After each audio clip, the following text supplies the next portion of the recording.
Running you guys through a short demonstration of our index investing analysis tool. So essentially what this tool does is allows you to analyze and compare different investment strategies in various indices. And I'll show you exactly what I mean by running through this input down here. So say hypothetically you wanted to invest in the NASDAQ index only when it was 15%. So as you see right here, the 15% below its 10-year high, and you want to sell once you get 100% return from your last investment point. You can pick any date range that the index has been a thing. So as long as the NASDAQ has been operating, NASDAQ has been running, you can pick any dates in that range.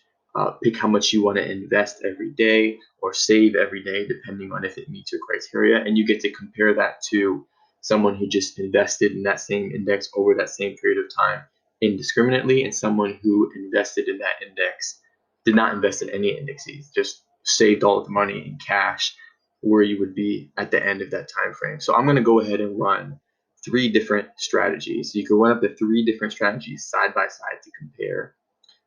Actually, let me do 2. So I'll go here and let me make this guy not sell. So we'll do 2, and you can pick any time range. I picked that, and we have a list of different indices that you can pick from. So the Dow, the S&P, NASDAQ, the CAC in France, the FTSE in the UK, so on and so forth. There's many in here, and you can pick. If you want to invest at $100 a day or $1,000 a day, you can do that. I'm gonna go with 50. I think that's something that, depending on what you're doing, you could potentially actually do every day that the market is open. Invest $50, and all you gotta do is hit submit, and it'll load up a document showing you the results. So essentially, what it's doing now is it's running a simulation over those 20 years that I had picked. Every day that the market has been open, it checks, okay, has it, for each investor, of course, has it met the criteria? So if you only invest 15% off a 10-year high, it checks, is it 15% off the 10-year high? Nope, then I don't touch the market. If you invest 5% off a 5-year high, it does the same. If for the indiscriminate investor, which gets ran every time, so that you can compare it to a control, compare your strategies to a control, it just throws that $50 or whatever number you choose to be their daily savings. Every day, it just kind of throws that money at that market, at that index. And you can see how you would do over different periods of time. So right now I'm doing 2001 to 2021. You can hypothetically do 1930 to 1950, depending on the market. Some markets were not a thing back in 1930, but I know, for example, the Dow definitely was, the S&P was, and you can, of course, like I said, you can check on foreign markets. So you could do France if you were investing in the French stock market, or in the Korean stock market, Australian stock market. So right now it's just working through the data. And I do want to add here, while it's doing this, that the longer time frame you choose and the more investors you put, the longer it's going to take, because it is running a simulation through a massive amount of data. So really, I do appreciate your guys' patience if you do choose to use it. Like I didn't mention this in the beginning, but it is a free tool for everybody to use. You don't have to pay for it. You don't even have to sign up to my website or anything. It's just there for you to use for your reference.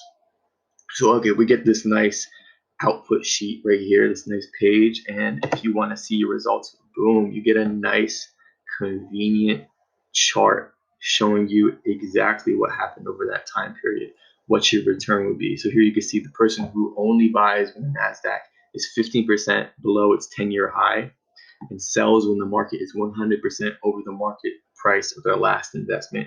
So if it was 15% below your 10-year high and you invested, and then you didn't meet that criteria for quite some time, and the market has doubled over that time period, then you would sell everything and just take your money to save it to reinvest when the market goes down again. So you can see that that strategy would have got you a 386% return, while never selling and investing at 5% below the 10-year high would have got you a 396% return. Now you want to compare these to investing indiscriminately as a control, which would have got you a 398% return, showing that neither of those two strategies over that time period for this index beat just investing indiscriminately. Investing indiscriminately beat both of those strategies. So essentially what you're trying to do, of course, is beat investing indiscriminately, which is, just kind of throwing money at the market and letting time do its work. And you could see the huge difference over that time period between not investing that cash, you would have 250K, versus investing, you would have 1,250K. Huge difference, huge difference. Now, on top of that, I also provide you the data where you can see this information is populating this chart, so you can see the date of each year and what the account value was, what the cash value was, and you can see that over time. Okay, and this is for the indiscriminate investor. Let me actually show you one of the strategies. Let's go in here. You have that data, and you can see, oh, like here you held some cash for whatever reason.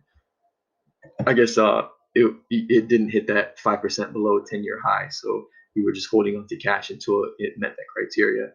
But yeah, you can look at your savings growth year over year. So I give you like 1 year intervals, more or less. And you also can see all the investments that each strategy made for your strategies, not for the non-investor or the indiscriminate investor.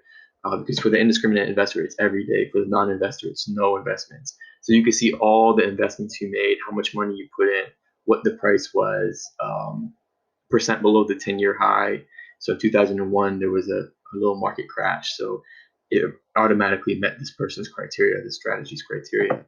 And for the strategies where you do choose to sell, you can see all the divestments that you made. So it looks like this person, the market only went 100% over their last buy one time in the span of those 20 years, and it was in 2015. And this strategy, under the strategy, you would have sold at that price and probably held until you met that criteria, and definitely held until you met that criteria, and then reinvested into the market. So until it went 15% below that 10-year high, they said, okay, now it's time to invest, and you throw your money into it. So yeah, it's just a quick tool. It's free, something that you could use for informational purposes to maybe reflect on what different types of strategies you could apply in your own investments. This isn't professional investment advice. Obviously, this is just me simulating the past and allowing you to plug in numbers and visualize what would happen if you did things in different ways. So thank you guys very much for watching this video. I do appreciate you guys. I will link this tool probably in the description and in the comments. So if you're interested, just go and check it out. Like I said, it is free. You don't need to sign up. You don't need to do anything. Just enjoy it. This is for learning purposes. This is for informational purposes. Have fun with it. So I'll see you guys next time.